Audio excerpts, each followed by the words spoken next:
Hi guys, எல்லாருக்கும் வணக்கம் guys. இந்த வேர்ல்டு கப்பில் இது வரைக்கும் நடந்து இருக்கிறதுல ஒன் ஆஃப் த பெஸ்ட் மேட்ச்னு சொல்லலாம். இன்னைக்கு நடக்க போகுது ஆஸ்திரேலியா vs இந்தியா. கண்டிப்பாக போட்டி ரொம்பவே விறுவிறுப்பாக இருக்கும். அது மட்டும் இல்லாமல் ஆஸ்திரேலியா நிற்கிது நாக் அவுட் மேட்ச். தோத்தா கிட்டத்தட்ட இந்த T20 வேர்ல்டு கப் தொடரிலிருந்தே வெளியே போயிடுவாங்க. அதனால் கண்டிப்பாக இன்றைக்கி ரெண்டு டீமுமே ரொம்ப சுவாரஸ்யமாக விளையாடுவாங்க. அது இல்லாமல் இந்திய அணி வேறு பழிக்கு போய் வாங்குமா உலகக்கோப்பை தோற்றதுக்கு இதுக்கு ஆஸ்திரேலியாவை அடித்து T20 தொடரிலிருந்து வெளியே அனுப்புவாங்களா சொல்லிட்டு நிறைய ரசிகர்கள் எதிர்பார்த்துட்டு இருக்காங்க.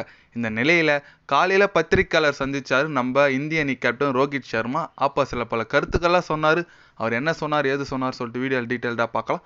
அதுக்கு முன்னே நீங்கள் நம்ம சேனலுக்கு புதுசாக வந்திருந்தீங்கன்னா ஒரு சப்ஸ்கிரைப் மட்டும் பண்ணிவிட்டாங்க, வீடியோக்குள்ளே போகலாம்.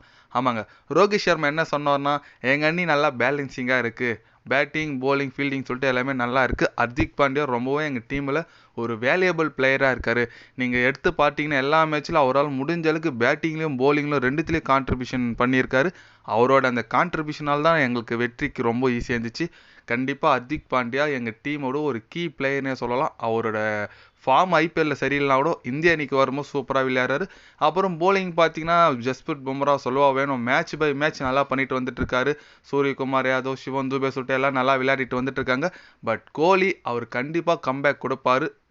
கோலியோட கம்பேக் தான் நாங்களும் வெயிட் பண்ணிட்டு இருக்கோம் அப்படின்னு சொன்னாருங்க. ஆனால் ஆஸ்திரேலியாவை கண்டிப்பாக நாங்கள் வீழ்த்தியே தீரும்னு சொல்லிட்டு ஒரு இன்டைரக்டாக பேசியிருக்காருங்க. ஏன்னா ஆஸ்திரேலியா இப்போது தோத்தா கிட்டத்தட்ட வெளியின்னு சொல்லலாம் T20 வேர்ல்டு கப்பில் இருந்து. ஆனால் ரோஹித் சர்மா என்ன சொல்லியிருக்காருன்னா, எங்களுக்கு எவ்ரி மேட்ச் இம்பார்ட்டன் தான், இந்த மேட்ச் நாங்கள் கண்டிப்பாக எங்களால் முடிஞ்ச அளவுக்கு வீழ்த்தி ஆஸ்திரேலியாவை வீட்டுக்கு அனுப்ப தான் நாங்கள் ட்ரை பண்ணுவோம். ஏன்னா ஆஸ்திரேலியா போன்ற ஒரு பெரிய அணி செமிஃபைனல் ஃபைனல்லாம் வந்தால் ரொம்ப கஷ்டமாக தான் இருக்கும். அதனால் அவங்கள இப்போவே நாங்கள் ஜெயிச்சா வெளியே போயிடுவாங்கன்னு நினைக்கும் போது நாங்கள் இந்த போட்டிக்கு எங்களால் 100% எஃபெக்ட் போட்டு கண்டிப்பாக ஆஸ்திரேலியா நாங்கள் வெளியே அனுப்ப ட்ரை பண்ணுவோம்னு சொல்லிட்டு நம்ம கேப்டன் ரோஹித் சர்மா பேசியிருக்காருங்க. அவர் சொல்கிற மாதிரி கரெக்டு தாங்க. ஏன்னா இந்த சூப்பர் 8 சுற்றோட போயிட்டாங்கன்னா ஓகே, அடுத்து அவங்க செமி அந்த டீம்னு அடித்து நம்ம ஒரு செமி வின் பண்ணி இதுக்குன்னு நம்மளுக்கு ஃபைனலில் கூட ஆஸ்திரேலியா நிற்கலாம். அதனால் இப்போவே ஆஸ்திரேலியாவை அடித்து அனுப்பிச்சிட்டா கண்டிப்பாக நம்மளுக்கு ரொம்ப மகிழ்ச்சியான விஷயம். அது மட்டும் இல்லாமல் நம்ம நாட்டில் நம்மளே உலகக்கோப்பையை நம்மளை அடிச்சுட்டு உலகக்கோப்பையை எடுத்துகிட்டு போயிருக்காங்க.